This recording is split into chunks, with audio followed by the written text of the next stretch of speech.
Hello and welcome to this Wednesday's show. A pretty average, we'll call it, February day out there today.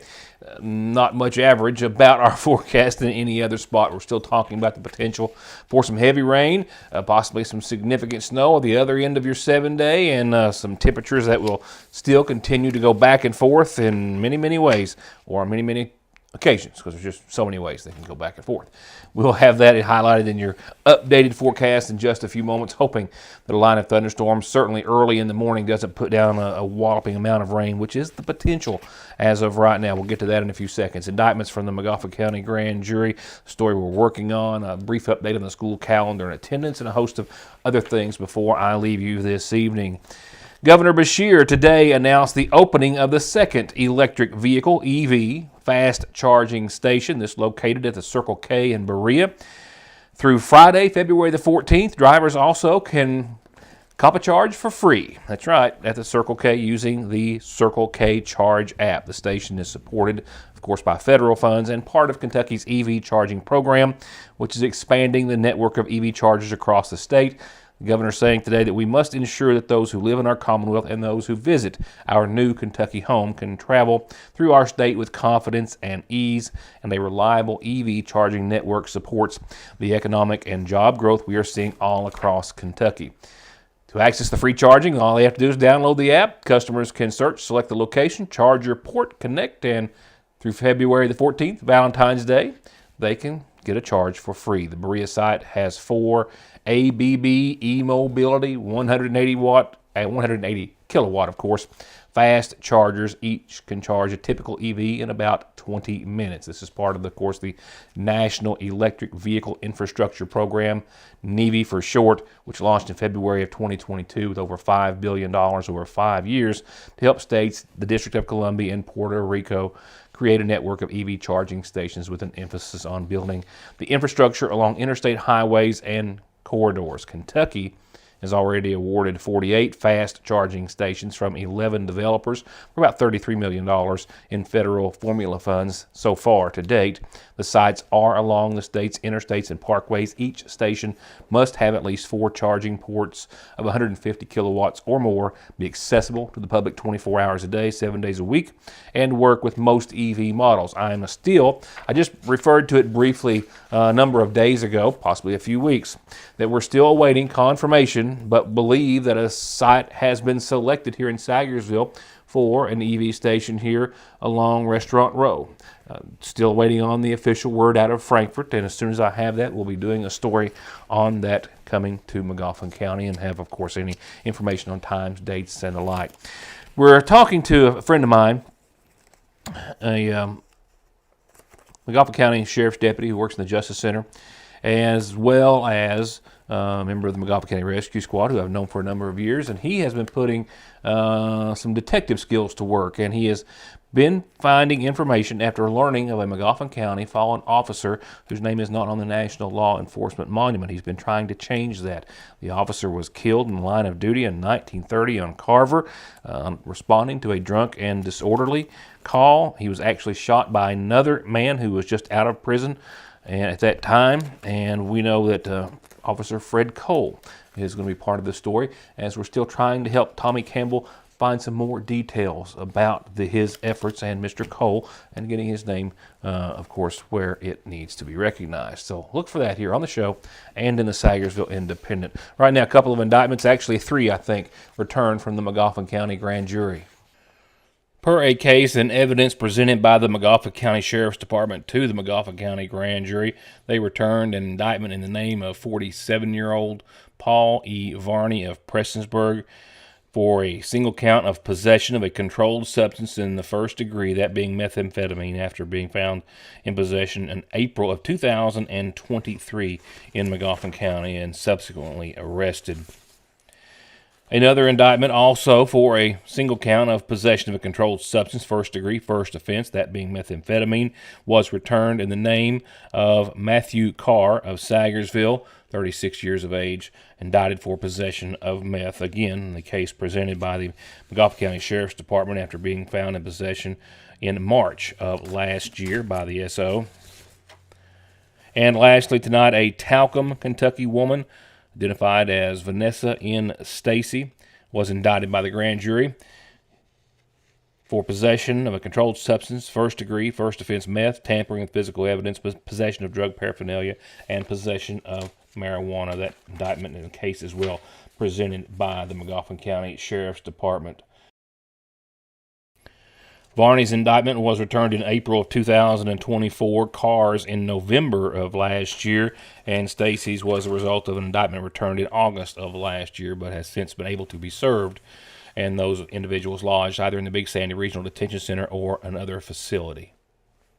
Right now at the seasonal shop, everything Christmas, all the remaining Christmas decor, 70% off. They've got a new selection of home decor clearance items, 50% off the entire section, and they're fully stocked in Tyler Candle products, including their laundry detergent, which they can't keep on the shelf. You can elevate your laundry with their Ultimate Diva laundry detergent. It's a phosphate-free formula, perfect for all fabric types, leaving everything incredibly clean and infused with a luxurious Diva scent. It's ideal for both machine, hand washing, and those high-efficiency machines. Everyone who has taken it home says it is simply indulgent. And don't forget, Valentine's Day is almost here at the seasonal shop.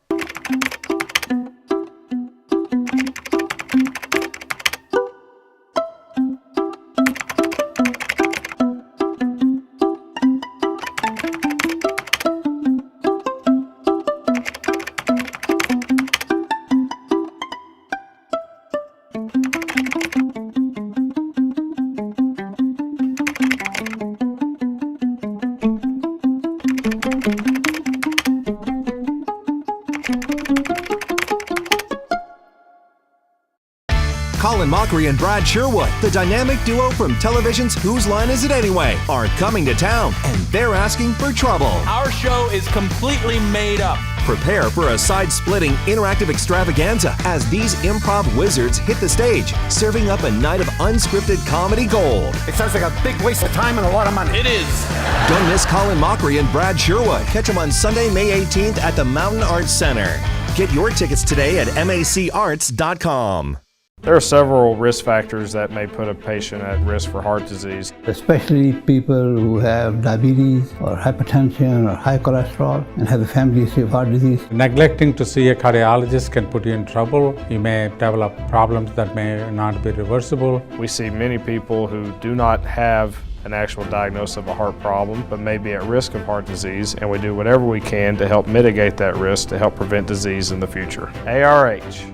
More for Appalachia. SMB is proud to stand with you with what might be your very first and definitely last checking, savings, retirement, even Christmas club account, along with consumer, auto, mortgage, business loans that you can easily manage from anywhere in the world with safe, secure mobile and online banking that comes from over 120 years of commitment to your financial life and well-being, today, tomorrow, and forever. Salyersville National.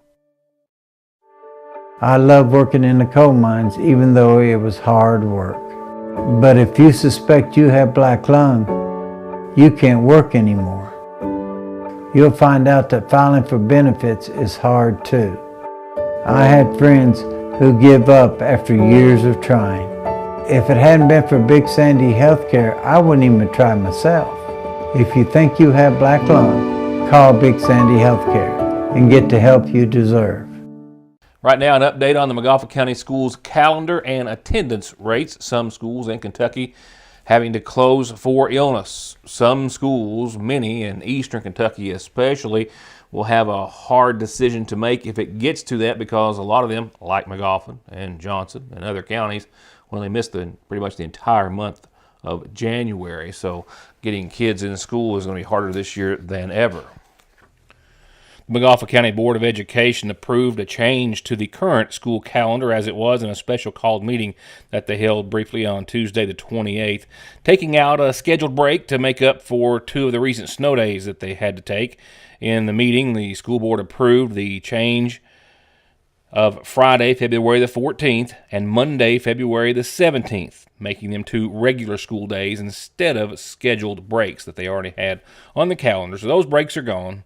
Sorry about that, everyone, but everyone has also had some significant time off and probably ready to get back to school. With that adjustment at the time, the school board was projecting the last day of school to be Wednesday, May the 28th. However, it was just, I think, the following day after that meeting that school was out for high water issues, so that projected time has now been pushed up to May the 29th for the last day of school, knocking on the door of June. As far as attendance and illness, I spoke briefly with Superintendent Chris Meadows earlier today. He said attendance did fall about 4 to maybe 4.5% or so from yesterday to today, but it still was not in any area that they were going to have to consider at this time looking at calling off school, something that they, like other schools who have missed so many days, really do not want to have to do. But attendance, as far as illness is concerned, is nothing putting them in that position. Here's tonight's McGoffin Farm Bureau calendar.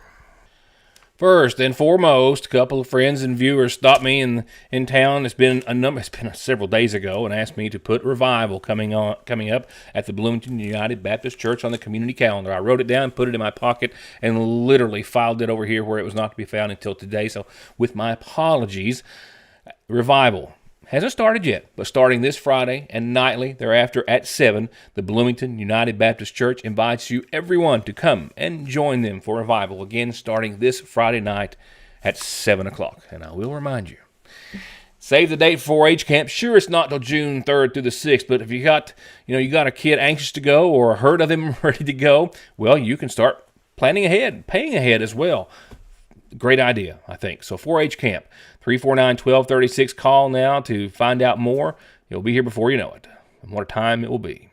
Also from the Extension Service, join them for a lunch and learn session. That is going to be tomorrow at noon at the Extension Service. They'll have lunch and you'll learn as they will discuss Addiction 101 at the Extension Service.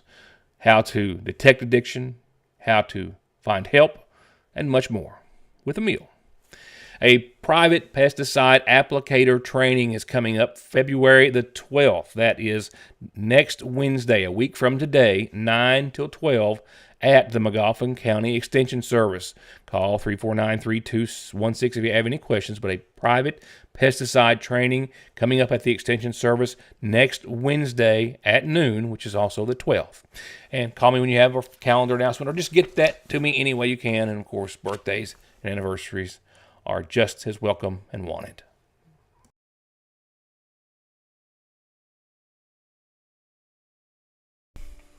Obituaries for this evening include a reminder of services to start this Friday afternoon at 1 for 88-year-old Joyce Lemaster of Littoral, who passed away on Sunday, survived by her sons Roger Blanton, Robert Bob Blanton, Freddie Blanton, Teddy Alf Howard, her daughter Bonnie Jean Hunley, as well as her daughter Nancy Jean Jenkins.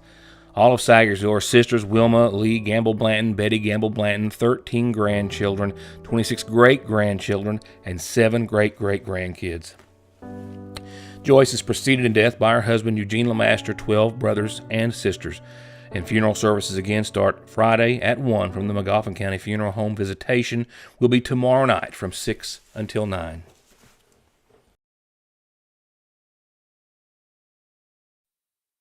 Don't want to be the less than 1 in every 10 smokers that can't quit every year? Then remember this, just 12 to 24 hours after you do, your risk for a heart attack drops. And up to 3 months later, your lungs, they start working better. And after a year, your risk is cut in half. And 15 years? Wow, like you never smoked. The other good news, your good neighbor pharmacists at Parkway Pharmacy are here to help with everything you need. Every season brings its own challenging driving conditions and some more than others. Stay up to that challenge at Conley's. Check out their monthly specials on the best tires. Their $35 computer diagnostic and over 30 years of brakes and oil and maintenance to keep you rolling. Conley Tire in Staffordsville and ConleyTire.net. Getting your prescription filled by Sagersville's oldest, most trusted pharmacy is only one of so many other reasons to stop by. Tasty reasons like hot soups, hot dogs, chicken salad, loaded Dorito nachos, iced and specialty coffees, hand-dipped cones, and milkshakes. It's a tradition and a destination. It's Fraser's Prater Drug in downtown Sayersville. It's as hearty as it is convenient. It's delicious, creamy, savory goodness all in one. Get a famous pot pie while they're hot. Only $7.19 plus tax year-round. But only until February the 16th can you grab a home-style bowl combo. Mashed potatoes, gravy, corn, chicken, and cheese. Truly comfort food at your Sayersville Lee's famous recipe. What are you going to get over your ice? Johnson Central High School stands alone in providing the most college and career programs of study in one building throughout the entire state of Kentucky. This includes pathways in everything from the medical field to engineering, telemedia, welding, agriculture, and even aviation. And that's just to name a few of the 32 different choices. Work has also been started on a brand new state-of-the-art high school. So now is the time for your child to experience the power of opportunities in Johnson County schools. I believe in Kentucky. I believe in Kentucky. I believe in small town values. And mom and dad and the things they handed down. I believe some of the best people in the world are farmers. I believe in insurance that protects families, homes, and cars. I believe in always finding a way to do what you love. I am Kentucky. I am Kentucky. I am Kentucky. A quick update on the Hornets and Lady Hornets and your weather. All of which were in action last night. Boys falling short to Morgan County, 51-73 final score. Boys right now 6-14, 2-10, 0-3 in the 57th district. But they are home tomorrow night, as are the girls. That's right, good old-fashioned Hornet doubleheader tomorrow evening. And we'll see who the girls are facing in just a second. As soon as the page flips, they last night took on a very tough Floyd Central girls team to the point that Floyd Central, I think, sitting third rung down in 15th region standings with a 14-7 go this far in the season, which is, winding down. 46-77 final score last night. Lady Hornets, though, 6 wins on the season, and they're hosting Martin County tomorrow night. So you got Lady Hornets first up, 6 o'clock, hosting Martin County. Boys in Game 2 at 7:30ish, I will say, hosting Lawrence County tomorrow night. Now, let's talk about your weather. And I'd like to know if anyone out there remembers this one or, by chance, were the subject of this conversation. On today's date in weather history, back in 1984, strong wind gusts flipped over a car traveling down the Mountain Parkway near the Floyd and McGoffin County lines on 114, I would understand it to be. Also on this date in 2008, eastern Kentucky enjoyed temperatures in the 70s. Not like today. Close to 70 the other day, so that's not all that unusual. But Jackson set a daily high record on this date back in 2008 with 71 degrees, and I think that record still stands. So not all that terribly unusual, considering the fact that we had a day just earlier, just a few days ago, where we had some really nice temperatures that did hit the 70-degree mark for some folks in eastern Kentucky for daytime highs. With that said, let's go on to look at the mess that's coming. With very well saturated grounds and this on its way through and what's as well coming after it, we, to no surprise, have a flood watch in effect from 10 o'clock tonight until tomorrow afternoon. We've got a lot of rain coming, and we could see some pretty strong, maybe even some severe thunderstorm activity out of this system, which would probably be anywhere from 5, 6, 7, or 8. I know that's a 4-hour span, but it's the weather, and that's just giving you a general idea. But early in the morning is when we expect to see the strongest of those storms potentially come through the viewing area.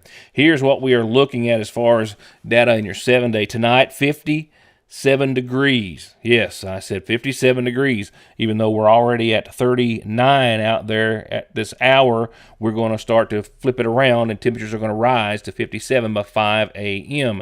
Winds up to 18-20 miles per hour out of the south-southwest. 1/2 to 3/4 of an inch of rain tonight. Tomorrow, for your Thursday, showers and thunderstorms. Not all day, but on and off throughout your Thursday. We'll see winds as well out of the west, primarily up to 20 miles per hour. Another 1/4 to a 1/2 inch of rain tomorrow. It's not going to be a full-blown rainy day start to finish. There will be some dry spots in there, but showers, rain, and some thunderstorms more than likely earlier in the morning than any other time frame right now. For your Thursday night, a low of 36.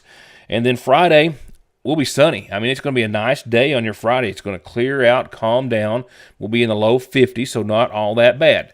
It's not long enough is the only problem, because we have a multiple number of low-pressure systems that are going to start or be part of your forecast, certainly Monday through Friday of next week, but Friday as well. Sunny, a 70% chance of rain. Friday night, late, like 2 a.m. Saturday, an 80% chance of rain, as you saw, and 64. And then we take another hit temperature-wise, and we go from 64 estimated on the first half of your weekend to 44, 45 on your Sunday. Partly sunny on your Sunday. Keep that in mind. A 10% chance of some showers early, but by later on that evening, a 40% chance of some rain and possibly snow. And this is that scenario or system or multiple systems that we've been kind of loosely talking about all week long that has the potential to give us some pretty significant, or at least some accumulating snowfall. But it's just too hard to get a handle on that. And with temperatures right now, fluctuating into the low and mid-40s and nighttime lows close to freezing by a degree or two, just a hard one to call right now. But you've got Monday, Tuesday, and Wednesday with mostly cloudy skies and a chance of some rain and or snow. But let me say one more thing. As far as this incoming rain and thunderstorms are concerned, I do want to reiterate this. The National Weather Service and most models calling for an average of, say, a 1/2 to 1.5 inches of rain. But an isolated swath of 2 to 3.5 inches of rain is possible, where thunderstorms could just, keep going over and over in the same location, and that is really an unknown. Confidence in where that might happen is just low, but the possibility that it could is a little more significant. With that said, keep your eye on the weather. Certainly thunderstorms, strong ones, could be possible very early tomorrow. That'll wrap it up for tonight. See you back here tomorrow. Hopefully, please, after you've gotten tomorrow's edition of the Sagersville Independent. I know I've said this before, and I want to thank everyone. We've had, as we usually do around the first of the year, a number of new subscriptions, renewals, which take place largely around the first of the year. Not, of course, everybody is up at the end of the year and start of the next, but a lot are, and we've seen a great deal get new subscriptions or renewals. And just throwing this out there again, we're still doing the math and looking at how we're going to have to at some point raise the price of the paper. We're losing money printing it and shipping it or mailing it to anyone in county or out of county by the time you figure out printing costs and postage. And that's a problem that all newspapers are having, but we're going to have to address that sometime. And we're also working on our digital content and trying to increase your accessibility to that as well and ease. So pick a paper up when you can and help a local paper and publisher out. Thank you for watching. Good night and see you tomorrow.